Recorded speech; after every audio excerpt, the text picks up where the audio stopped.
Mahalnya harga pupuk masih menjadi tantangan industri pertanian tanah air. Situasi ini tidak bisa dihindari karena adanya gangguan pasokan global selama perang Rusia-Ukraina. Ironisnya, semua terdampak. Petani menjerit, harga pupuk selangit. Produsen pupuk pun terhimpit karena pasokan bahan baku sulit, bahkan pemerintah pun ikut terjepit karena anggaran subsidi pupuk yang melejit.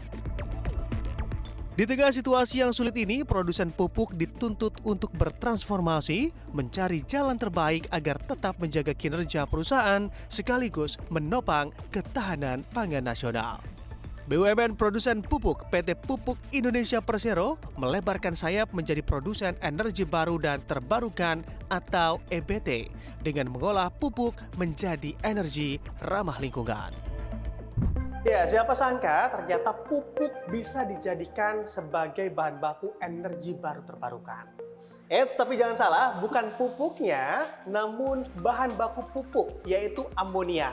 Jenis yang bisa digunakan untuk hal ini adalah green ammonia. Dengan arti kata green di sini adalah menggunakan atau prosesnya menggunakan dari pembangkit listrik EBT, jadi bebas emisi karbon. Lalu seperti apa gambaran dari produksinya? Nah, tahap pertama adalah elektrolisis air untuk menghasilkan hidrogen. Dalam proses elektrolisis air ini, yang mana seperti yang saya sebutkan tadi, menggunakan pembangkit listrik EBT atau energi baru terbarukan. Nah, setelah tahap pertama, kita masuk ke tahap kedua, di mana dalam tahap kedua ini adalah sintesis amonia atau pembentukan amonia. Dalam proses ini, menggabungkan hidrogen dari hasil elektrolisis air dengan nitrogen yang diekstraksi dari udara. Hasil penggabungan ini adalah amonia murni. Nah, amonia ini kemudian masuk dalam penyimpanan dan bisa langsung digunakan sebagai pembangkit listrik energi baru terbarukan dan juga bisa dijadikan sebagai bahan baku pupuk. Tapi belum selesai, ternyata green ammonia ini juga bisa dirubah kembali menjadi hidrogen dan dijadikan bahan bakar kendaraan berteknologi fuel cell. Prosesnya, green ammonia harus melalui alat ammonia cracker untuk menghasilkan hidrogen. Jadi, amonia ini sebenarnya menjadi bagian dalam proses distribusi hidrogen. Hidrogen dari proses elektrolisis di tahap awal sebenarnya bisa langsung digunakan sebagai sumber energi.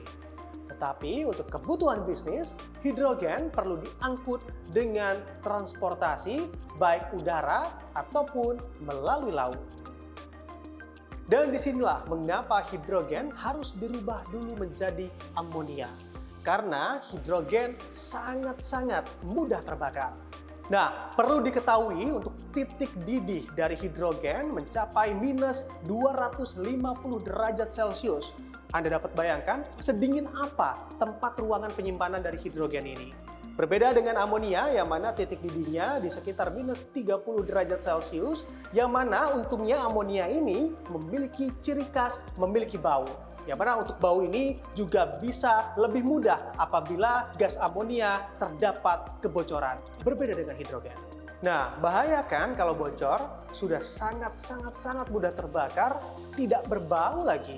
Gimana kalau tiba-tiba Direktur Utama Pupuk Indonesia, Rahmat Pribadi, mengungkapkan pengembangan bisnis energi hijau ini merupakan bagian dari diversifikasi bisnis yang dijalankan oleh perusahaan. Bahkan dijelaskan pula oleh Rahmat Pribadi bahwa bisnis energi hijau ini akan menjadi salah satu penopang pertumbuhan kinerja perusahaan. Di tahun 2023 ini menyiapkan master plan pengembangan pupuk Indonesia ke depan. Pupuk Indonesia ini nanti akan masuk pada sektor agrikemikal. Agrikemikal itu artinya fertilizer dan pestisida.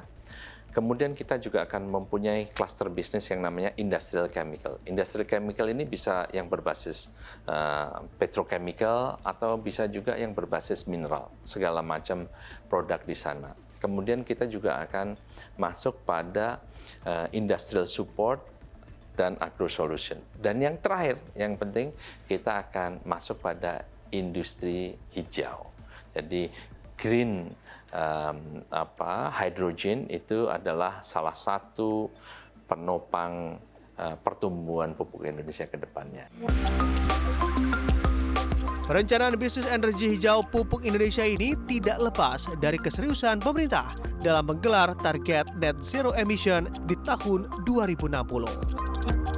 Pemerintah telah membuat roadmap pengembangan dan percepatan dari EBT. Bahkan khusus hidrogen, pemerintah melalui Badan Riset dan Inovasi Nasional (BRIN) telah membuat roadmap strategi nasional hidrogen. Roadmap ini memaparkan peta jalan energi hidrogen dari pilot project, pengembangan, hingga efek kepada nilai tambah ekonomi. Tim redaksi CNBC Indonesia.